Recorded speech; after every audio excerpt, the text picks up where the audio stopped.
نحمده ونصلي ونسلم على رسوله الكريم اما بعد اعوذ باللہ من الشیطان الرجیم بسم اللہ الرحمن الرحیم واحسنوا صدق اللہ مولانا العظیم۔ محترم مشائخ اعظام، علماء کرام اور معزز خواتین و حضرات، اس وقت آدھی رات بیت چکی ہے۔ حضور نبی اکرم صلی اللہ تعالی علیہ وآلہ وسلم کا ذکر پاک اللہ رب العزت کی خصوصی رحمتوں اور برکتوں کے نزول کا باعث ہو چکا ہے۔ آج کی اس شب مبارک کے عظیم اجتماع میں جس موضوع پر آپ حضرات سے گفتگو کرنا ہے وہ موضوع احسان ہے۔ اللہ رب العزت کا ارشاد ہے، لوگوں احسان کرو، احسان کی زندگی اپناؤ، احسان کا وتیرہ اور شعار اپنا لو، اس لیے کہ بے شک اللہ تعالی احسان کرنے والوں کے ساتھ ہے۔ اللہ تبارک و تعالی نے ہر نیک عمل پر اس عمل کے مطابق ایک جزا رکھی ہے، اور جزا ہمیشہ عمل کے مطابق ہوتی، کم و بیش نہیں ہوتی۔ لیکن احسان وہ عمل ہے کہ جس میں رب ذوالجلال جزا دیتے ہوئے برابری کے اصول کو نظر انداز کر کے بے حد و حساب جزا عطا فرماتے ہیں۔ قرآن مجید میں ارشاد باری تعالیٰ ہے، نصیب برحمتنا من نشاء ولا نضیع اجر المحسنین، کہ ہم جسے چاہتے ہیں اپنی رحمت کا حصہ عطا کرتے، اپنی رحمت کا وافر حصہ جسے چاہتے ہیں عطا کرتے،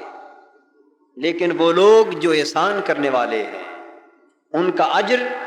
ہماری بارگاہ سے ہمیشہ مل کر رہتا ہے، ان کا اجر کبھی مؤخر نہیں ہو پاتا۔ اور کئی اعمال ایسے جن کی جزا کبھی دیر سے ملتی ہے، لیکن احسان وہ عمل ہے کہ اس کی جزا جو اللہ رب العزت کی بارگاہ سے نصیب ہوتی اس میں دیر نہیں روا رکھی جاتی۔ فرمایا ان رحمت اللہ قریب من المحسنین، احسان کی جزا اس لیے مؤخر نہیں کی جاتی کہ اور عمل اللہ کی رحمت کے قریب ہونا چاہتے ہیں، لیکن احسان وہ عمل ہے کہ رب ذوالجلال کی رحمت خود اس کے قریب ہوتی ہے۔ ان رحمت اللہ قریب من المحسنین، نیکوکار، روزے دار، نمازی، پرہیزگار، حج کرنے والے، صدقہ و خیرات اور دیگر عبادات کرنے والے اللہ کی رحمت کے قرب اور اس کی رحمت کی تلاش میں سرگرداں رہتے ہیں، اس کے دامن رحمت سے وابستگی کی تلاش کرتے رہتے ہیں، اس کے قرب کے خواہاں رہتے ہیں۔ لیکن جب عمل احسان کا وقت آتا ہے تو احسان کرنے والا احسان کرتا ہے اور خدا کی رحمت اس کی تلاش میں رہتی ہے، خدا کی رحمت احسان کرنے والے کی تلاش میں رہتی ہے، اور وہ ڈھونڈتی ہے کہ کہاں ہے رب کا احسان کرنے والا بندہ، کہ وہ احسان کر چکا، اب رب کی بارگاہ سے بے پایا انعامات کی بارش کی جائے۔ قرآن مجید میں ارشاد فرمایا گیا، هل جزاء الاحسان الا الاحسان، ہر عمل کی ایک جزا ہے، لیکن جب اللہ کا بندہ احسان کا عمل لے کر رب ذوالجلال کی بارگاہ میں حاضر ہوتا ہے اور ندا آتی ہے، بندے تو نماز پڑھ چکا، تیری نماز کی ایک جزا تھی سو ہم نے ادا کر دی، تو نے روزہ رکھا، تیرے روزے کی ایک جزا تھی سو ہم نے ادا کر دی، تو نے عبادت کی، تیری عبادت کی ایک جزا تھی سو ہم اسے ادا کر چکے، لیکن بندے آج تو احسان کا عمل لے کر میری بارگاہ میں آیا ہے، اور حل جزاء الاحسان الا الاحسان، بندے تو نے ایک نرالا عمل کیا ہے. میں اپنے اجر اور جزا کے سارے کارخانے کی جزاؤں کو دیکھتا ہوں، ہر طرف دیکھتا ہوں کہ بندے تیرے احسان پر کیا جزا عطا کروں. کوئی جزا ایسی نہیں جو تیرے احسان پر دینے کے لائق ہو. تو بالآخر میں یہ فیصلہ کرتا ہوں کہ جس طرح تو نے برابری کے تصور کو، حق کے تصور کو نظر انداز کر کے خود کو قربان کر کے احسان کا عمل اپنا لیا، اس لیے میں بھی عدل اور جزا کے تصور کو نظر انداز کر کے اپنی بارگاہ سے تیرے احسان پر احسان کرتا ہوں. ایک احسان وہ ہے جو بندہ لے کر رب ذوالجلال کی بارگاہ میں حاضر ہو رہا ہے، یہ احسان ایک عمل ہے. ایک احسان وہ ہے جو جزا کے روپ میں رب ذوالجلال کی عطا کی جھولی سے بندے پر نچھاور ہو رہی ہے. بندے احسان ایک تو لے کر میرے پاس آیا، ایک احسان میری جزا بن کر تیرے پاس آیا. اور احسان کرنے والے کو اللہ محسن کہتا. کیا کہتا ہے؟ محسن. نماز پڑھنے والا نمازی ہے، روزہ رکھنے والا روزے دار ہے، حج کرنے والا حاجی ہے، لیکن احسان کے عمل کے وتیرہ کو اپنانے والا اللہ کی بارگاہ میں محسن ہے. اور یہ محسن ہونا معمولی اور چھوٹا سا لقب نہیں، بلکہ یہ وہ منفرد، یہ وہ ممتاز، یہ وہ مشرف اور یہ وہ عظیم الشان لقب ہے کہ رب ذوالجلال نے گروہ انبیاء کے ہر فرد کو محسن کے تاج سے نوازا. ارشاد فرمایا سلام علی نوح فی العالمین انا کذالک نجزی المحسنین، کہ نوح علیہ السلام اس پر پوری کائنات میں سلامتی ہو، سلام ہو، اور ہم اس طرح احسان کرنے والوں کو جزا دیتے ہیں. حضرت نوح کو محسن گردانا گیا. ارشاد ہوا جب حضرت ابراہیم پچھلی عمر میں عطا ہونے والے بیٹے کو رب ذوالجلال کی خوشنودی کی خاطر، اس کے مکھڑے کی مسکراہٹ کی خاطر، اس کی رضا کی خاطر، اس کے ایک خواب کے اشارے کی خاطر زمین پر لٹا کر قربان کرتے ہیں اور ان کی گردن پر رضا کی چھری چلاتے ہیں، تو رب ذوالجلال کی بارگاہ سے ابراہیم کا احسان دیکھ کر ندا آتی ہے ابراہیم قضا کی چھری روک لے، تیرا خواب سچا ہو گیا، تیرا احسان ہماری بارگاہ میں پہنچا اور میرا احسان سجزا بن کر تیرے پاس آ گیا.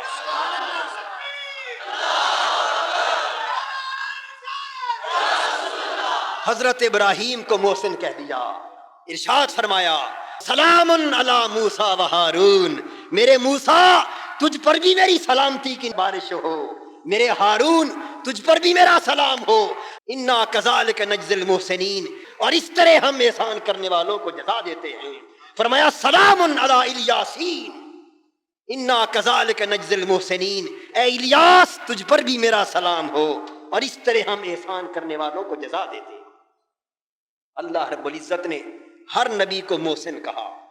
اور اس محسن کی جزا میں اپنا سلام بھیجا، اپنی رضا کو بھیجا، اس لیے کہ احسان سے بڑھ کر انسان کی پوری کائنات میں کوئی عمل نہیں، اور اس بارگاہ کے احسان سے بڑھ کر اس کے پورے کارخانہ قدرت میں کوئی جزا نہیں. اس لیے فرمایا حل جزاء الاحسان الا الاحسان، احسان کی جزا ہماری بارگاہ سے سوائے احسان کے اور کچھ نہیں ہے. تو دوستو آئیے، سوال یہ پیدا ہوتا ہے کہ احسان کہتے کسے؟ احسان کیا ہے؟ جس کی جزا رب ذوالجلال کی طرف سے احسان کی صورت میں ہوتی ہے، جس احسان کے تاج کو اللہ رب العزت نے ہر نبی کے سر پہ سجایا ہے، وہ احسان کیا ہے؟ احسان کے 3 رخ ہیں. کتنے رخ ہیں؟ 3 رخ. ایک رخ وہ ہے جو بندے کا احسان رب ذوالجلال کے لیے ہے. ایک رخ احسان کا وہ ہے کہ بندے کا احسان بارگاہ مصطفیٰ کے لیے ہے. اور ایک رخ احسان کا یہ ہے کہ بندے کا عام بندے کے لیے، مخلوق کے لیے. آئیے وہ احسان جو اللہ کے لیے ہے اس کا ذکر کریں، پھر اس احسان کا جو بارگاہ مصطفی کے لیے ہے، پھر اس احسان کا جو مخلوق کا مخلوق کے لیے. صحیح بخاری میں حدیث آتی اور صحیح مسلم میں حضرت عمر فاروق رضی اللہ تعالیٰ عنہ روایت کرتے ہیں کہ ہم ایک روز حضور علیہ الصلوۃ والسلام کی بارگاہ میں جرمٹ بنا کر، غلاموں کا جرمٹ ہے، حضور کے گرد 10 بستہ بیٹھے، ہم نے دیکھا کہ اچانک ایک نہایت سفید لباس والا شخص آیا اور اس کی کالی سیاہ گھنی داڑھی تھی، سیاہ بال، سفید دودھ کی طرح لباس۔ وہ مسافر تھا، ہم میں سے کوئی بھی اسے پہچانتا نہ تھا، لیکن اس کے چہرے پر سفر کے آثار نہ تھے، تھکاوٹ نہ تھی، بڑا تر و تازہ چہرہ تھا۔ وہ آیا اور دست بستہ حضور کی بارگاہ میں حضور کے گھٹنوں کے سامنے گھٹنے ٹیک کر بیٹھ گیا، بیٹھ کر پوچھنے لگا اخبرنی عن الایمان یا رسول اللہ صلی اللہ علیہ وسلم، میرے آقا بتائیے کہ ایمان کسے کہتے ہیں؟ حضور نے فرمایا کہ ایمان یہ ہے کہ تو اللہ کو مانے، فرشتوں کو مانے، کتابوں کو مانے، رسولوں کو مانے، آخرت کو مانے اور خیر و شر کی تقدیر کو مانے۔ جب حضور جواب دے چکے تو اس نے عرض کیا صدقت یا رسول اللہ، حضور آپ نے سچ فرمایا۔ حضرت عمر فرماتے ہیں ہمیں تعجب ہوا کہ یہ سوال بھی کرتا ہے اور حضور کے جواب کی تصدیق بھی کرتا ہے، حالانکہ سائل تو خالی الذہن ہوتا ہے۔ پھر اس نے سوال کیا اخبرنی عن الاسلام، حضور فرمائیے اسلام کیا ہے؟ حضور نے فرمایا کہ اسلام یہ ہے کہ تو توحید و رسالت کی گواہی دے، نماز ادا کرے، زکوٰۃ ادا کرے، اگر استطاعت ہو تو حج کرے اور رمضان کے روزے رکھے۔ اس نے تصدیق کی یا رسول اللہ آپ نے سچ فرمایا۔ پھر اس نے تیسرا سوال کیا اخبرنی عن الاحسان، یا رسول اللہ صلی اللہ علیہ وسلم اب فرمائیے کہ احسان کسے کہتے ہیں؟ دوستو یہ وہ احسان ہے جو بندے کا احسان رب کے لیے، احسان کی پہلی جہت۔ عرض کیا حضور احسان کسے کہتے ہیں؟ حضور نے فرمایا الاحسان ان تعبد اللہ کأنک تراہ فإن لم تکن تراہ فإنہ یراک۔ احسان یہ ہے کہ تو اللہ کی عبادت اس طرح کرے جیسے تو اس کا مکھڑا دیکھ رہا ہے۔ احسان یہ کہ تو اللہ کی عبادت اس طرح کرے جیسے اس کا حسن لازوال بے نقاب دیکھ رہا ہے۔ فَإِن لَمْ تَكُنْ تَرَاهُ، پس اگر تو نہ دیکھ سکے اسے تو فَإِنَّهُ يَرَاكَ، پھر وہ تجھے دیکھ رہا ہے۔ حضور علیہ الصلوۃ والسلام نے اللہ کے لیے احسان کو عبادت کی یہ کیفیت قرار دیا کہ بندہ رب ذوالجلال کی عبادت، رب ذوالجلال کی یاد اور اس کی بندگی میں کائنات ہست و بود کی ہر شے کو بھلا کر یوں مگن ہو کہ ہر شے تاکہ نسیاں ہو جائے اور جس طرف بھی دیکھے رب ذوالجلال کے حسن لازوال کے جلوے نظر آئے۔ انت عبد اللہ کانک تراہ، اس طرح عبادت کرے کہ جیسے اللہ دیکھ رہا ہے، بندہ اللہ کو دیکھ رہا ہے۔ حضور علیہ الصلوۃ والسلام نے احسان کی یہ کیفیت بیان کی، اور یہ کیفیت یوں کہ جب انسان اللہ تعالیٰ کی بارگاہ میں ہمہ وقت حضوری کا تصور لے کر اس کی یاد میں مگن رہنا شروع کرتا ہے، اس کی یاد کو دل و دماغ میں دائم کر لیتا ہے، اس کے ہر غیر کی اپنی یاد کی تختی سے نفی کر دیتا ہے، اور اطراف و اکناف عالم کی ہر شے کی محبت کے نقش کو دل سے مٹا کر رب کی محبت کا نقش مستقل طور پہ دل پر مرتسم کر لیتا ہے، اور اس کی محبت، اس کی چاہت، اس کی آرزو، اس کی طلب اور اس طلب کی طرف اور اس کی تمنا اور اس کے مکھڑے کو تکنا اور اس کی خوشنودی اور اس کی رضا اور اس کو پانا اور اس کا ہو جانا، اس کے سوا اس پوری کائنات میں کوئی شے بندے کا مقصود نہیں رہ جاتی۔ تو پھر وہ بندہ جب ہر شے سے روٹھ کر، ہر شے سے بے نیاز ہو کر، رب کا ہو کر اور اس کی یاد میں غرق ہو کر جب نظر اس کی سمت اٹھاتا ہے تو دوری کے پردے اٹھا دیے جاتے ہیں، غیریت کے حجابات مرتفع کر دیے جاتے ہیں، اور ندا آتی ہے بندے تو نے میری خاطر ہر سمت سے نظر اٹھا لی، تو نے میری طرف نظر کی، میں نے تیری خاطر پردے اٹھا ڈالے، میری طرف دیکھ۔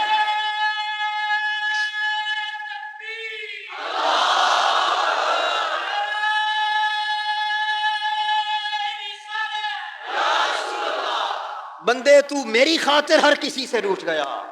تو میرا ہو گیا، میں تیرا ہو گیا، تو نے میری خاطر ہر شے کو چاہنا چھوڑ دیا، میں نے ہر شے کو تیری خاطر چاہنا شروع کر دیا، تو نے رخ میرے لیے ہر طرف سے پھیر لیا، میں نے رخ ہما وقت تیری طرف کر لیا، تیرا دل غیر کی محبت سے خالی ہو گیا اور میں نے تیرے دل کو اپنا مسکن اور بسیرا بنا لیا۔ تو میرا ہو گیا، میں تیرا ہو گیا، تو نے ہر حاجت کو چھوڑ دیا، میں نے ہر کسی کو تیری طرف راغب کر دیا۔ تو ہر شے سے بے نیاز ہو گیا، ہر شے تیری محتاج ہو گئی، تو میری طرف راغب ہو گیا، میں اپنی رحمت اور رضا کے چہرے سے تیری طرف راغب ہو گیا۔ لیکن یہ کیفیت اس وقت نصیب ہوتی ہے جب عشق و محبت کی ڈوری ہر گھڑی قائم رہے، جب محبت کے ساتھ عشق کرنے والوں کے دل کا تعلق اس محبوب حقیقی کے ساتھ ہر گھڑی لگا رہے۔ اور اگر ایک لمحے کی بھی غفلت اس عشق و محبت کے سفر میں آ جائے تو پھر سینکڑوں برسوں کی محنت رائے گاں چلی جاتی ہے۔ ماندم کہ خار از پا کشم، محمل نہا شد از نظر، یک لحظہ غافل بودم و 100 سال منزل دور شد۔ عاشق محبوب کے چہرے کو تکنے کے لیے، محبوب کی اونٹنی کے پیچھے، محبوب کے کجاوے کے پیچھے، نقاب پوش محبوب کو تکنے کے لیے بھاگ رہا ہے۔ جنگل ہے، پاؤں کے تلوے میں کانٹے چبھ رہے ہیں، خون بہ رہا ہے، لیکن محبوب کے کجاوے کی طرف اس کی نگاہیں ہیں کہ ہٹنے سے نام نہیں لیتی۔ اور پھر جب کانٹے بہت زیادہ چبھ گئے تو ماندم کے خار از پا کشم، وہ ایک لمحے کے لیے رک گیا کہ رک کر پاؤں سے کانٹا نکال لوں تاکہ دوڑنے میں مدد ملے۔ جب کانٹا نکال کر اس نے سر اٹھایا تو محبوب کا کجاوا آنکھوں سے اوجھل ہو چکا تھا۔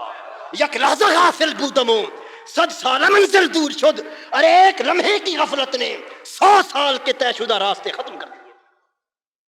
اس لیے بندے انت عبد اللہ کانک تراہ، توجہ ہر گھڑی محبوب کی طرف رہے تو پھر اس کی عنایتیں بھی قائم اور دائم رہتی ہیں۔ لیکن سوال یہ ہے، یہ تو احسان کا یہ معنی تھا کہ رب کی عبادت اس طرح کی جائے جیسے اسے دیکھا جا رہا ہے، لیکن سوال یہ ہے کہ احسان کی یہ کیفیت حاصل کس طرح ہو، یہ مقام کس طرح نصیب ہو، اس کا جلوہ لازوال آنکھوں کے سامنے کس طرح بے نقاب ہو، کس طرح اس کے حسن مطلق کے نظارے نصیب ہوں۔ حضور علیہ الصلوۃ والسلام نے اس حدیث میں خود جواب دے دیا، فرمایا انت عبد اللہ کانک تراہ، بندے احسان یہ ہے کہ تو اللہ کی عبادت یوں کرے جیسے اسے دیکھ رہا ہے۔ یا رسول اللہ صلی اللہ علیہ وسلم، یہ مقام، یہ حال، یہ کیفیت کس طرح نصیب ہو کہ بندہ رب کے حسن مطلق کو دیکھ سکے؟ فرمایا ہاں، اس کا راستہ بھی بتاتا ہوں۔ فَإِن لَمْ تَكُنْ تَرَاهُ، اگر رب کے جلوے کو پانا چاہتا ہے تو بندے خود کو ختم کر دے، اگر اپنی ذات کو مٹا دے تو اس کا جلوہ بے نقاب ہو جائے گا۔ یہ تیرا وجود ہے جو اسے دیکھنے کی راہ میں حائل ہوا پڑا ہے، یہ تیری ذات ہے جو حسن مطلق کے دیدار میں رکاوٹ بنی پڑی ہے، یہ تیری انا کا پردہ ہے جس نے اس حسن کے جلووں کو آنکھوں سے اوجھل کر رکھا ہے۔ انا کے پردے کو اٹھا، اپنی ذات کو ختم کر، اپنے وجود کو معدوم کر، اس خاک کے پردے کو ختم کر تاکہ تو مقام غیبوبت سے اٹھ کے مقام شہود تک پہنچ سکے۔ شہود کیسے ہو حاصل اسے زمانے میں وجود جس کا نہیں جذب خاک سے آزاد۔ جب تک یہ جسم جذب خاک سے آزاد نہیں ہوتا، جب تک یہ جسم بشری، انسانی اور حیوانی پنجرے سے آزاد نہیں ہوتا، جب تک میں کی نفی نہیں ہو جاتی، جب تک ذات کا یہ غیر کا پردہ اٹھا نہیں دیا جاتا، جب تک انسان مقام فنا سے نہیں گزرتا، اس وقت تک بقا کا راستہ نصیب نہیں ہوتا۔ خواجہ اجمیر نے اس عقدے کو یوں حل کیا کہ درا بحلقہ رندان بزم عشق درا کہ جرعیز شراب بقا دہند ترا، اگر بقا طلبی اولت فنا باید کہ تا فنا نشوی رہنمی بری ببقا۔ اے دل آ، شراب عشق پینے والے رندوں کی محفل میں آ تاکہ ایک گھونٹ شراب عشق کا تجھے بھی نصیب ہو جائے۔ اور اگر تو بقا چاہتا ہے، اگر تو بقا چاہتا ہے تو آ پہلے فنا ہو جا، کہ جب تک فنا نہ ہوا جائے بقا کی راہ نصیب نہیں ہوتی۔ اللہ رب العزت نے اس احسان کی صورت کو یوں بیان فرمایا، الذین جاہدوا فینا لنہدینہم سبلنا، وہ لوگ جو ہمارے اندر مجاہدہ کرتے، ہمارے اندر محنت کرتے، ہمارے اندر مشقت کرتے، ہماری رضا کی خاطر مصائب برداشت کرتے، ہماری خوشنودی کے لیے تکالیف برداشت کرتے، اپنے مفاد کو بھولتے، اپنی خود غرضیوں کو بھولتے، اپنے حرص اور لالچ کو بھولتے، اپنی ذات کے تنگ دائرے سے باہر نکلتے، اپنی انا کے دائرے سے نکلتے، جو خود کو نفی کر دیتے ہیں، لَنَهْدِيَنَّهُمْ سُبُلَنَا، تو پھر ہم اپنی طرف آنے والے سارے رستے ان کے لیے کھول دیتے۔ اور اس طرح اللہ تعالیٰ احسان کرنے والوں کے اجر کو ضائع نہیں کرتا۔ اللہ کے لیے مجاہدہ کرنے والوں کو باری تعالیٰ نے محسن قرار دیا۔ تو دوستو، احسان کا پہلا رخ جو بندے کا اللہ رب العزت کے لیے ہے وہ یہ ہے کہ بندے، احسان کی حالت زبان حال سے تجھے آج کی رات پکار پکار کے کہہ رہی ہے کہ تو اپنی انا کے تنگ دائرے سے باہر کیوں نہیں آتا؟ تو اپنی ذات کے شخصی مفاد، شخصی حرص، شخصی لالچ اور اپنی انا کے بت سے باہر کیوں نہیں آتا؟ اس عظیم کے لیے اپنی انا کے بت کو توڑ ڈال، اس رب کی رضا کے لیے اپنی خود غرضیوں سے تائب ہو جا، اس کی خوشنودی کے لیے اپنے ذاتی حرص و لالچ سے بلند اور بالا ہو جا، تو اس کی راہ میں مٹ جا تاکہ وہ تجھے پوری کائنات کے لیے بقا عطا کر دے۔ فرمایا فَاذْكُرُونِی اذکرکم، احسان جو کرتا ہے اس کا بدلہ ہم اسی طرح چکاتے ہیں۔ فَاذْكُرُونِی، بندے تو مجھے یاد کر، جب مقام احسان پر فائز ہو کر، میری یاد میں گم ہو کر، تو میرا ہو کر مجھے یاد کرے گا۔ اذکرکم، تو مجھے یاد کر، پھر میں ساری کائنات میں تیری یاد کے ڈنکے بجا دوں گا۔ تو میرا ہو کر تو دیکھ پھر کس طرح میں تیرا ہوتا ہوں۔ تو مجھے یاد کر کے تو دیکھ، پھر دیکھ میں تجھے کس طرح یاد کرتا ہوں۔ تو مجھ سے محبت کر، میں تجھ سے محبت کروں۔ تو مجھ سے راضی ہو، بندے میں تجھ سے راضی ہو جاؤں۔ تو مجھے محبوب بنا، میں تجھے اپنا محبوب کر لوں۔ تو مجھ پر راضی ہو، میں تجھے اپنا مرتضی کر لوں۔ یہ احسان کی پہلی جہت جو بندے کی رب کے لیے، کہ بندہ رب کے لیے مٹ جائے، تواضع اور انکساری کا پتلا ہو جائے، خاک نشیں ہو جائے، انا کے بت کو پاش پاش کر دے، خود غرضی اور مفاد پرستی کے چکر سے نکل جائے اور رب کی رضا کے لیے ہر غیر کی محبت کی نفی کر دے، بندہ اس کا ہو جائے تو پھر وہ بھی بندے کا ہے اور ساری خدائی بھی بندے کی ہے۔ اب احسان کی دوسری جہت، اور وہ جہت حضور علیہ الصلوۃ والسلام کی نسبت سے، کہ حضور کے امتی ہونے کے ناطے سے اللہ کی الوہیت کی محبت میں جس طرح مٹا تھا، اس طرح حضور کے عشق و محبت اور حضور کے ادب میں اپنے آپ کو مٹا ڈالے۔ مٹ جائے حضور کے عشق میں، بندہ مٹ جائے حضور کی محبت میں، خاک نشیں ہو جائے حضور کے ادب میں، تو حضور کی نسبت سے اگر اس نے اپنے دل میں چراغ عشق مصطفی کو روشن کر لیا، حضور کی محبت کا رشتہ اپنے دل سے استوار کر لیا اور حضور کے ادب کو اپنی دنیا و آخرت کا خزانہ بنا لیا، تو اسے حضور کی ذات کے ساتھ بھی نسبت احسان نصیب ہو گئی۔ یہ وہ نسبت احسان تھی جس کا ذکر قرآن نے یوں کیا، قل ان کنتم تحبون اللہ فاتبعونی یحببکم اللہ۔ میرے پیارے محبوب، تو اپنی میٹھی میٹھی زبان سے ان لوگوں کو کہہ دے، قل کہہ دے اپنی زبان سے کہ لوگوں اگر اللہ سے محبت کرنا چاہتے ہو تو آؤ مجھ سے رشتہ غلامی استوار کر لو۔ اللہ سے محبت کرنا چاہتے ہو تو فتبعونی، میرے نقش قدم سے محبت کر لو، میرے نقش پا سے محبت کر لو۔ جہاں جہاں جن جن راہوں پر میرے قدموں کے نشان نظر آئیں، انہی نشانوں کو کعبہ بنا لو، اسی سمت کو قبلہ بنا لو، اس نقش پا سے محبت کرو، میری سنت سے محبت کرو، میری سیرت سے محبت کرو، میری عطا سے محبت کرو، میرے ظاہر سے محبت کرو، میرے باطن سے محبت کرو، میری زلفوں کے اسیر بن جاؤ، میری آنکھوں میں ڈوب جاؤ، میرے چہرے کے اجالے کے اسیر بن جاؤ، میرے قدموں میں جھکو۔ مجھ سے نسبت محبت، نسبت ادب اگر قائم ہو گئی تو یہ نسبت احسان ہوگی، اور نسبت احسان مل گئی تو تم ساری خدائی کے مالک ہو گئے۔ صحابہ کرام نے حضور کی نسبت سے بھی اس احسان کو پایا، اور پھر عشق و محبت کے وہ رشتے اور ادب کے وہ رشتے جو حضور کی ذات کے ساتھ انہوں نے قائم کیے، وہ یوں قائم رکھے کہ نماز سے بڑھ کر تو اللہ کی عبادت کی اور کوئی کیفیت نہیں۔ جس عبادت کے لیے حضور نے فرمایا کہ بندے عبادت یوں کر کے تو اللہ کو دیکھ رہا ہے، اس عبادت میں بھی انہوں نے حضور کی نسبت احسان کو فراموش نہ کیا۔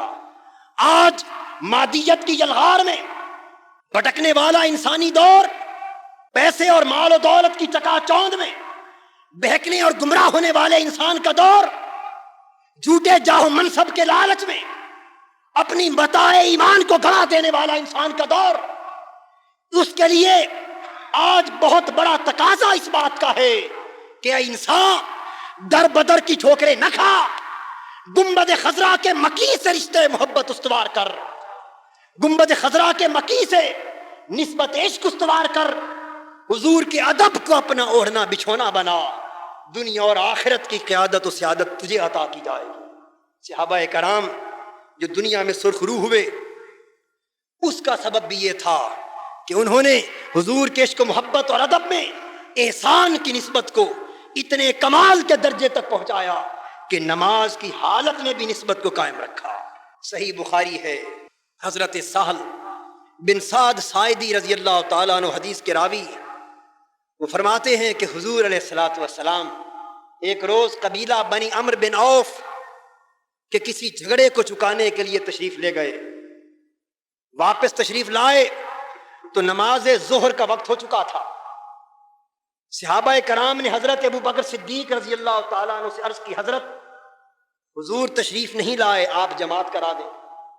سیدنا صدیق اکبر رضی اللہ تعالیٰ عنہ مصلی پر کھڑے ہو گئے، اقامت ہو گئی، سیدنا صدیق اکبر رضی اللہ تعالیٰ عنہ نے جماعت کرائی، نماز شروع ہو چکی، اور محدثین کہتے کہ سورہ فاتحہ بھی پڑھی جا چکی تھی۔ اب قرآن مجید کی اگلی سورت پڑھنے کا وقت تھا کہ ادھر حضور علیہ الصلوۃ والسلام واپس مسجد نبوی تک پہنچ گئے۔ حضور نے دیکھا کہ میرے صحابہ ابو بکر کے پیچھے نماز ادا کر رہے ہیں۔ حضور علیہ الصلوۃ والسلام نماز کی حالت میں کھڑے ہوئے صحابہ کی صفوں کو چیرتے ہوئے، صفوں میں سے گزرتے ہوئے پہلی صف تک پہنچنے کے لیے چل پڑے۔ کوئی اور نماز میں کھڑا ہو اور بعد میں کوئی آئے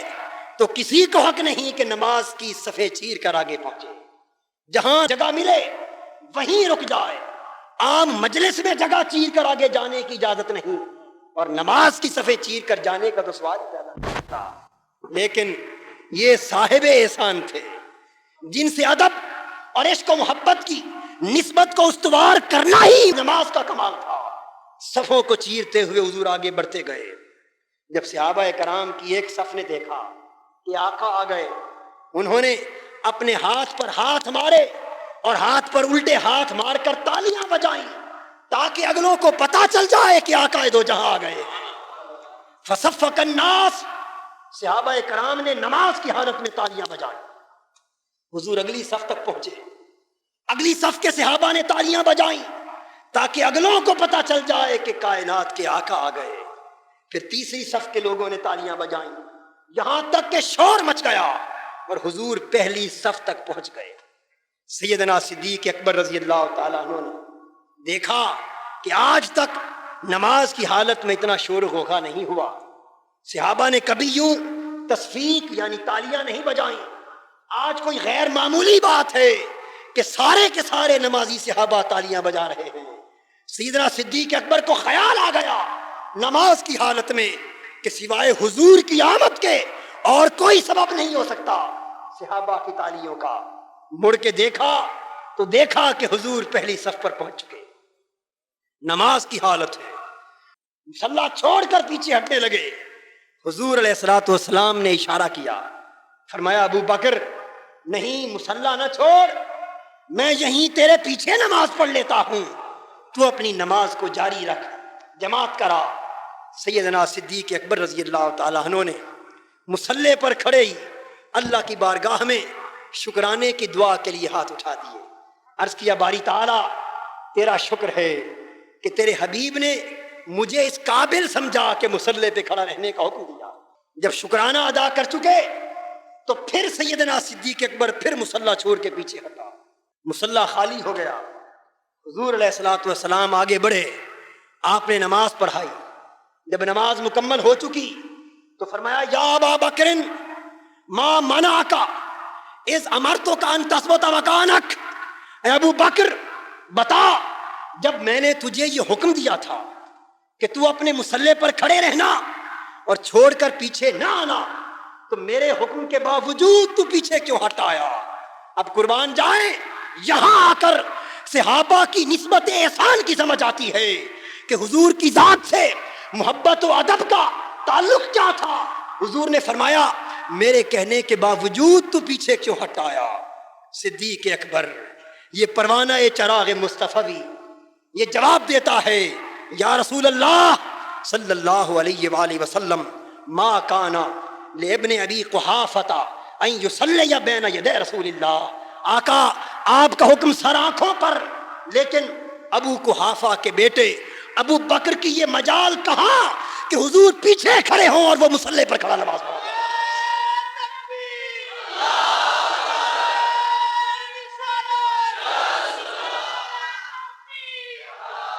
یہ ادب بارگاہ رسالت کا، یہی ادب نسبت احسان تھی۔ حضرت انس بن مالک رضی اللہ تعالیٰ عنہ روایت کرتے ہیں، صحیح بخاری میں ہے، وہ کہتے ہیں کہ حضور وصال سے پہلے علیل ہو گئے اور 2-3 دن گزر گئے، حضور باہر تشریف نہ لائے تھے جماعت کرانے کے لیے علالت کے سبب، اور مشتاقان دید کی نگاہیں ترس گئی تھیں۔ 2-3 دنوں سے حضور کا چہرہ تک نہ سکے تھے، ہم نماز پڑھ رہے تھے، ان ابا بکر کان یصلی لہم فی وجع النبی الذی توفی فیہ حتی اذا کان یوم الاثنین وہم صفوف فی الصلاۃ فکشف النبی صلی اللہ علیہ وآلہ وسلم ستر الحجرہ وینظر الینا وہو قائم فتبسم۔ حضور 2 دن کے بعد، پیر کا دن تھا، حضور نے کچھ افاقہ محسوس کیا، دل چاہا کہ گھر کا پردہ اٹھا کر ذرا دیکھوں تو کہ میرے صحابہ کس طرح نماز پڑھ رہے ہیں۔ پردہ اٹھایا اور صحابہ کرام نماز کی حالت میں تھے۔ جن لوگوں کو حضور کے در اقدس کی حاضری نصیب ہوئی ہے، وہ اگر تصور کریں تو وہ جانتے ہیں کہ مسجد نبوی میں اگر آدمی نماز پڑھ رہا ہو تو حضور کا گھر،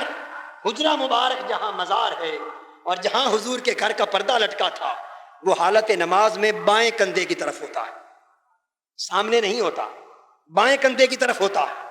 اب قربان جائیں صحابہ کی نسبت احسان پر، اس ادب کے تعلق پر کہ پڑھ نماز رہے ہیں، اور صحابہ سے بڑھ کر کس کی نماز میں یکسوئی اور استغراق کا تصور ہوگا۔ لیکن نماز کی حالت میں پردہ اٹھنے کی دیر تھی، پردہ ہٹنے کی آواز صحابہ کے کانوں تک پہنچی اور مشتاقان دید کی نگاہیں کعبے کی طرف سے پھر کر کعبے کی طرف ہو گئیں، حضور کے گھر کی طرف تکنے لگے۔ صحابہ کے چہرے پھر گئے، نگاہیں پھر گئیں، اور انس بن مالک کہتے ہیں خدا کی قسم ہم حضور کے چہرے کو تکنے لگے، حضور کی مسکراہٹ کو تکنے لگے۔ فہممنا ان نفتتنا من الفرح برؤیت النبی صلی اللہ علیہ وآلہ وسلم، ہمیں خطرہ پیدا ہو گیا اور ہم نے ارادہ کر لیا کہ آج 3 دن کے بعد حضور کے چہرے کے دیدار کی خوشی میں اپنی نمازیں توڑ ڈالیں۔ قریب تھا کہ نمازیں توڑ کر حضور کے چہرے کو ہی تکتے رہ جائیں، جب سرکار دو عالم صلی اللہ علیہ وآلہ وسلم کا چہرہ پاک ان مشتاقان دید کے سامنے آیا، وہ عقل اور عشق کی کشمکش میں مبتلا ہو گئے۔ عقل کہنے لگی کہ شریعت کا حکم ہے کہ چہرے کعبے کی طرف قائم رکھو، عشق کہنے لگا کہ اگر چہرہ ادھر سے پھر گیا تو کوئی بات نہیں، کعبے سے پھر کر کعبے کی طرف جا رہا ہے۔ عقل نے کہا نماز قضا نہ کرو، عشق نے کہا نمازیں جو قضا ہو پھر ادا ہو، نگاہوں کی قضائیں کب ادا ہو، ایک رخ حضور کے دیدار انور کے لیے ڈالو، جھلک نصیب ہو گئی تو قضا نمازیں بھی ادا ہو جائیں۔ صدیق اکبر نے بھی دیکھا کہ شاید حضور گھر سے باہر آنے لگے،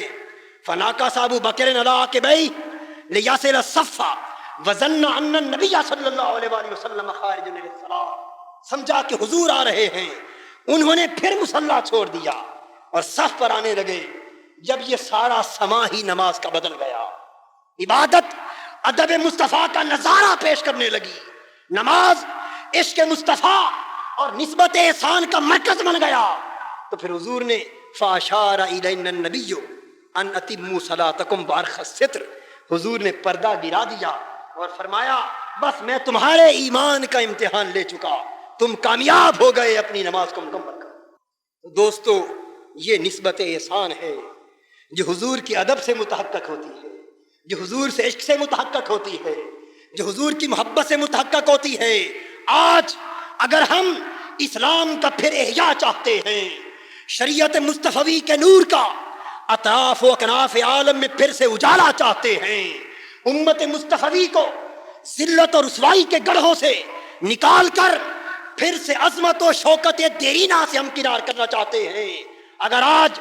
قرون اولا کے مسلمانوں کی مسلمانی کا دور لوٹانا چاہتے ہیں، تو آؤ پھر ہمیں اپنی محبتوں کا مرکز و محور گنبد خضرا کو بنانا ہوگا، عشق کا ڈورا حضور کے قدموں سے ملانا ہوگا، دل کا رخ نسبت مصطفی سے متعلق کرنا ہوگا۔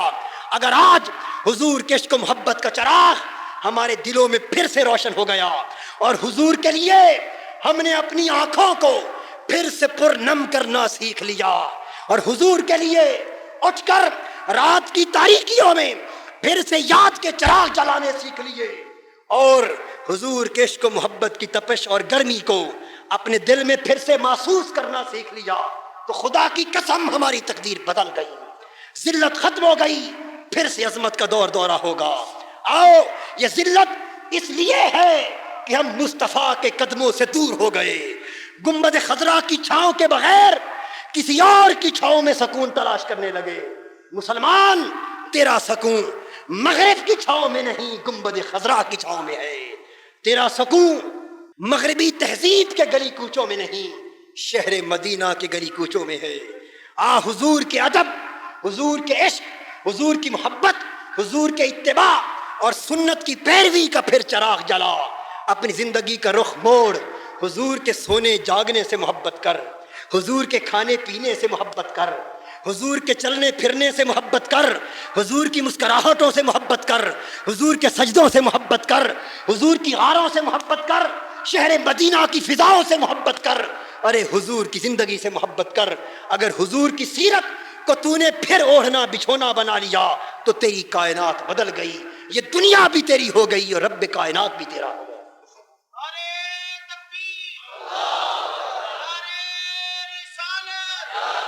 یہ دوسری نسبت احسان ہے۔ اور دوستو آخری جہت احسان کی بندے کی بندے کے لیے ہے، اور بندے کی بندے کے لیے احسان کی نسبت یہ ہے کہ بندہ اپنے حق کو بھی فراموش کر کے اپنے دوسرے مسلمان بھائیوں کی بہتری تلاش کرے۔ عدل اور احسان میں فرق ہے۔ عدل اسے کہتے ہیں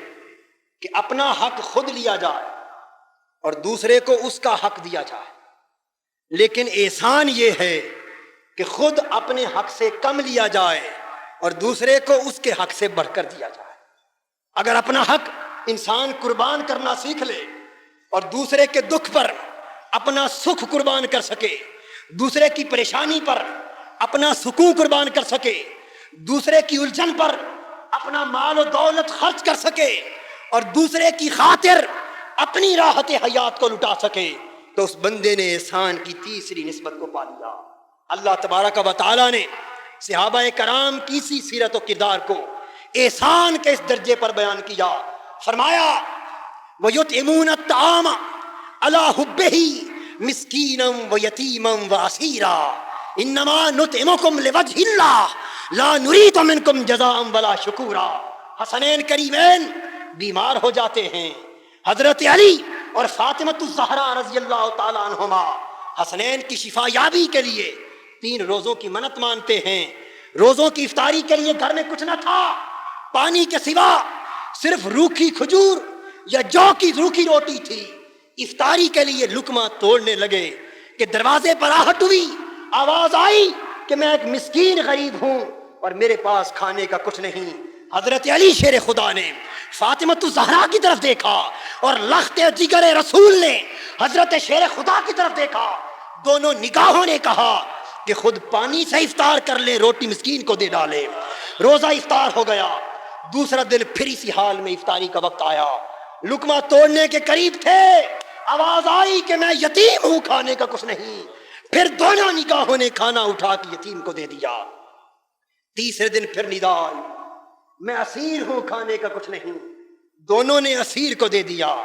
جب تینوں دن خود فاقہ کر لیا اور ایک ایک روکھا لقمہ بھی غریبوں میں لٹا دیا، تو جاتے ہوئے کہنے لگے انما نطعمکم لوجہ اللہ،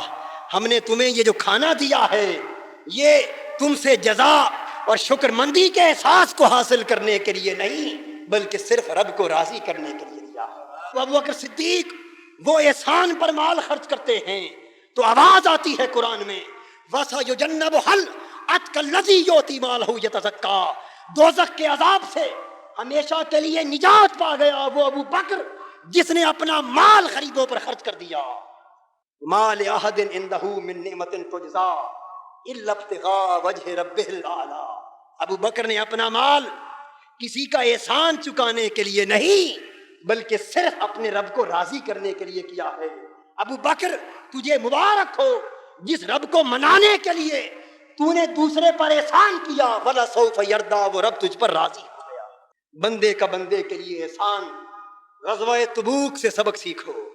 میرے آقا فرماتے اللہ کی راہ میں مال خرچ کرو، حضرت عمر سارے گھر کا آدھا سامان حضور کے قدموں میں نچھاور کرتے، آدھا سامان گھر والوں کے لیے رکھتے، ادھر ابو بکر پہننے کے کپڑے تک بھی اور دیا سلائی اور چراغ کے تیل تک بھی اٹھا کر قدم مصطفیٰ پہ نچھاور کرتے۔ حضور نے پوچھا ماں ابقیت لأہلک یا ابا بکر، ابو بکر گھر والوں کے لیے کیا چھوڑائے ہو؟ احسان کا یہ مقام، گھر کیا چھوڑا ہے؟ عرض کیا یا رسول اللہ ابقیت لہم اللہ ورسولہ، دنیا کی متاع تو آپ کے قدموں پہ نچھاور کر دی ہے اور گھر والوں کے لیے اللہ اور اس کا رسول چھوڑ کے آیا۔ جب احسان اس درجے پر پہنچتا ہے تو عرض کر رہا تھا کہ پھر احسان والوں پر اللہ راضی ہوتا۔ جب بندہ اللہ کو منانے کے لیے سب کچھ لٹانے لگتا ہے تو پھر خدا بندے سے خود پوچھے بتا تیری رضا کیا ہے۔ حدیث پاک میں آتا ہے کہ جب ابو بکر اس طرح احسان کر چکے تو جبرائیل امین حضور کی بارگاہ میں آ گئے، عرض کیا یا رسول اللہ، اللہ پاک نے آپ کی وساطت سے ابو بکر کو سلام بھیجا ہے اور یہ پوچھا ہے کہ پیارے میرے ابو بکر سے پوچھ انت راض انی فی فقرک ھذا ام ساخط، ابو بکر تو نے میری خاطر میری راہ میں سب کچھ لٹا دیا اور خود فقیر ہو گیا، بتا اس فقر میں تو مجھ پہ راضی ہے یا ناراض ہے؟ یہ اللہ نے پوچھا ہے۔ حضور فرمانے لگے ابو بکر تیرا رب تجھ سے پوچھ رہا ہے کہ تو مجھ سے راضی ہے کہ ناراض، وہ پروانہ چراغ مصطفی تیرے مقدر کی عظمت پہ قربان جائیں۔ وہ وجد میں آ گیا اور رکت کے ساتھ رو کے کہنے لگا انا ربی راضن، آقا میں تو سب کچھ لٹا کر بھی ابھی ڈر رہا ہوں کہ اس نے قبول کیا یا نہ کیا۔ تو دوستو نسبت احسان یہ ہے کہ بندہ اللہ کے رزق کو اس کی دین جانے، اللہ کے مال کو اس کی نعمت جانے، اس کی امانت جانے اور اپنے اوپر خرچ کرنے سے پہلے اللہ کی مستحق مخلوق پر خرچ کرنے کو فرض جانے، اپنی بھوک دور کرنے سے پہلے اپنے معاشرے کے حقداروں کی بھوک کو ختم کرنے کو فرض جانے۔ اے انسان اگر تیرا پڑوسی فقر اور فاقے کی حالت میں بھوک کے ساتھ بے چینی میں رات بسر کرتا رہا اور تو سیر ہو کر کھانا کھا کر سو گیا تو تیری نیند کا ایک ایک لمحہ تجھ پر حرام ہو گیا۔ رسول پاک صلی اللہ علیہ وآلہ وسلم کے صحابہ کا عمل اس نسبت احسان میں یہ تھا کہ قرآن نے کہا وَيُؤْثِرُونَ عَلَىٰ أَنفُسِهِمْ وَلَوْ كَانَ بِهِمْ خَصَاصَةٌ، کہ یہ صحابہ اتنے احسان کرنے والے ہیں کہ اگر یہ خود بھوک اور تنگ دستی میں بھی ہو تو پھر بھی پریشانی مول لے لیتے ہیں لیکن اپنی جان کے بلبوتے پر بھی کھیل کر لوگوں کے لیے ایثار کرتے ہیں۔ ایثار اور احسان صحابہ کا یہ ہے کہ حدیث پاک میں آتا ہے حضور کی خدمت میں رات کے وقت ایک مہمان آ گیا، حضور نے اپنے گھر پیغام بھیجا ساری ازواج مطہرات کے حجروں میں کہ گھر میں کھانے کے لیے کیا ہے تاکہ آج مہمان کو پیش کیا جائے، قربان جائیں، اے فقر و زہد مصطفیٰ تیری عظمت پر۔ سارے حجروں سے جواب آیا، آقا آج رات گھر میں سوائے پانی کے کچھ نہیں۔ حضور نے فرمایا میرے مہمان، افسوس کہ میں اپنے گھر سے تجھے کھانا نہیں کھلا سکتا۔ صحابہ سے کہا میرے صحابیوں، تم میں کوئی ہے جو میرے مہمان کو آج رات کھانا کھلائے؟ ایک انصاری صحابی حضور کے مہمان کو لے گئے۔ خوش نصیب تھے وہ جن کے گھر حضور کے بھیجے ہوئے مہمان جا رہے۔ گھر جا کر اپنی بیوی سے کہا خوش بخت عورت، آج تیرا مقدر جاگ اٹھا، آج تیرے گھر میرے آقا کا مہمان آیا ہے، جتنی خدمت ہو سکے اس کی کر لے۔ اس نے کہا گھر میں صرف بچوں کا کھانا ہے، ہمارے کھانے کا بھی کچھ نہیں۔ کہا کوئی بات نہیں، بچوں کو اچھی طرح بہلا کے سلا دے، جب وہ بھوکے سو جائیں پھر کھانا بنا کر چراغ جلا کر مہمان کے سامنے پیش کر دینا، اور جب وہ کھانے لگے تو چراغ بجھا دینا، ہم خالی منہ ہلاتے رہیں گے تاکہ یہ سمجھے کہ ہم بھی کھانا کھا رہے ہیں۔ بچوں کو بھوکا سلا دیا، چراغ جلا کر کھانا مہمان کے سامنے رکھ دیا۔ جب مہمان نے کھانا کھانا شروع کیا تو چراغ کسی بہانے سے انہوں نے بجھا دیا اور خالی برتن ہلاتے رہے اور منہ ہلاتے رہے۔ مہمان سمجھتا رہا کہ گھر والے بھی میرے ساتھ کھانا کھا رہے ہیں۔ جب وہ سیر ہو کر کھا چکا اور رات سو گیا تو صبح حضور کے صحابی حضور کی بارگاہ میں پہنچے۔ قربان جائیں اے خوش بخت صحابیوں جنہیں صبح و شام حضور کی بارگاہ کی حاضری نصیب ہوتی تھی، جنہیں صبح و شام حضور کے چہرے کے دیدار نصیب ہوتے تھے، حضور کی بارگاہ میں پہنچے ہی تھے کہ حضور مسکرا رہے تھے۔ مسکرا کر حضور نے خوش آمدید کہا اور مسکرا کر فرمانے لگے کہ آج رات فلاں شخص اور فلاں عورت نے ایک ایسا عمل کیا ہے کہ میرا رب ان سے راضی ہو گیا، میرا رب ان سے راضی ہو گیا۔ تو دوستو اگر رب کو منانا ہے تو رب کی مخلوق کے دکھوں کا مداوا کرو، رب کی مخلوق کا سہارا بنو، ان کی پریشانیوں کو حل کرو۔ مال و دولت پر اژدہا بن کر سانپ بن کر نہ بیٹھو۔ اللہ نے جو رزق، جو نعمت، جو مال، جو دولت تمہیں عطا کی ہے، اس نعمت میں اللہ کے مستحق بندوں کو شریک کرو، پھر خود سو۔ پہلے بھوک سے سونے والوں کا خیال کرو، دکھیوں کے دکھوں کا مداوا کرو۔ اگر اللہ کی مخلوق سے احسان کی یہ نسبت تمہاری اجاگر ہو گئی تو پھر رب تمہارا ہو گیا، پھر رب کی رضا نصیب ہو گئی۔ صحابہ کرام اور مہاجرین و انصار کی یہی عظمت تھی جسے قرآن نے کہا والذین اتبعوہم بإحسان رضی اللہ عنہم ورضوا عنہ۔ جو صحابہ کی پیروی کرتا ہے اسی احسان کے عمل سے اللہ اس سے راضی ہوتا ہے اور وہ اللہ سے راضی ہوتا ہے۔ دوستو یہ تین نسبتیں احسان کی میں نے اس لیے عرض کی کہ آج رات صلاۃ و تسبیح شروع کرنے سے پہلے اور اللہ کی بارگاہ میں معافی اور توبہ کرنے سے پہلے ہم ایک عہد اللہ کی بارگاہ میں کر لیں، وہ یہ کہ اپنی ذات کا احسان اس کی نسبت اللہ سے درست کر لیں گے۔ آؤ لوگو، آج کی رات اللہ سے یہ عہد کرنے کی رات ہے کہ اللہ کے سوا کسی غیر سے ڈرنا چھوڑ دو۔ اللہ کی محبت کی بجائے دنیا کے بتوں، نفسانی خواہشوں اور طبی تمناؤں کے بتوں کے پجاری نہ بنو۔ دنیا کی محبت کی لعنت سے نجات پاؤ، رب سے محبت کرنا سیکھو، رب کی بندگی کا طوق گلے میں ڈالو اور اس کے لیے مٹ جاؤ۔ جو اللہ کے لیے مٹے گا اللہ اسے پوری کائنات میں بلند کر دے گا۔ تکبر کا بت توڑ دو، رعونت کا بت توڑ دو، حقارت کی نظر سے دوسروں کو دیکھنا چھوڑ دو۔ اگر اللہ کا بندہ بننا ہے تو اللہ کے لیے خاک میں مل جاؤ کہ وہ خاک میں ملنے والوں کو عرش پر بلاتا ہے۔ پھر حضور سے نسبت کو درست کرو، حضور کے عشق کے چراغ سینوں میں جلاؤ، دلوں میں حضور کی محبت کی دھڑکنیں پیدا کرو، حضور کے محبت اور ادب کی نسبت میں دلوں کو سوز و ساز سے آگاہ کرو، حضور کی غلامی میں آؤ، حضور کی سیرت اپناؤ، حضور کی سنت اپناؤ، حضور کے دین کے شہدائی بن جاؤ۔ اور تیسرا پیغام جو آج کی اس مجلس کا پیغام ہے، جو امانت کے طور پر میں آپ کے اجتماع کے ہر فرد کو دے رہا ہوں، اور کان کھول کر سن لیجئے اور ذہن نشین فرما لیجئے۔ دوستو یہ لیلۃ القدر کے اس تیسرے اجتماع کا تیسرا پیغام ہے کہ جب تک اللہ کے بندوں آپ اللہ کے بندوں سے اپنی نسبت احسان کو درست نہیں کرتے، اللہ کے بندوں کے دکھوں کے کام نہیں آتے، ان کے لیے اپنے مال و دولت کو خرچ کرنے کا حوصلہ پیدا نہیں کرتے، جود و سخا، احسان، ایثار، قربانی، جب تک اس شعار کو تم نہیں اپناتے اس وقت تک ساری زندگی نفل پڑھتے چلے جاؤ، خدا کو تمہاری عبادت کی حاجت نہیں ہے، تمہارے سجدے بیکار ہیں اگر اللہ کی مخلوق سے محبت نہیں ہے، تمہارے رکوع بیکار ہیں اگر اللہ کی مخلوق سے محبت نہیں ہے۔ آؤ آج ہم منہاج القرآن کی طرف سے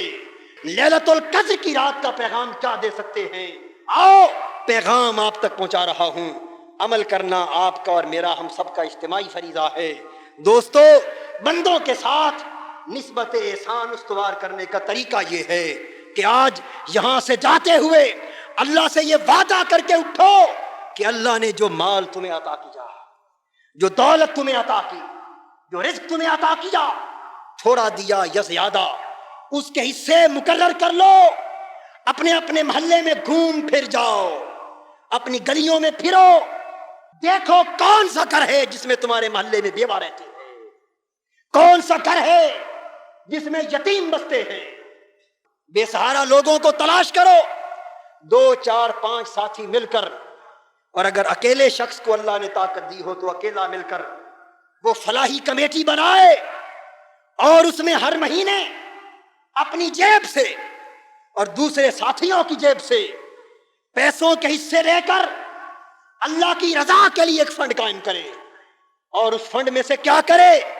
اس محلے کی غریب بیٹیوں کا جائز جہیز تیار کرے، اس محلے کے یتیم بچوں کی تعلیم کا اہتمام کرے، غریب اور بے سہارا لوگوں کے علاج معالجے کا اہتمام کرے، بے سہارا کا سہارا بنے۔ تمہارے پیسے اگر تمہارے پڑوسی یتیموں کے کام نہ آئے تو یہ قیامت کے دن اژدہا بن کر تمہیں ڈسیں گے۔ تمہارا مال و دولت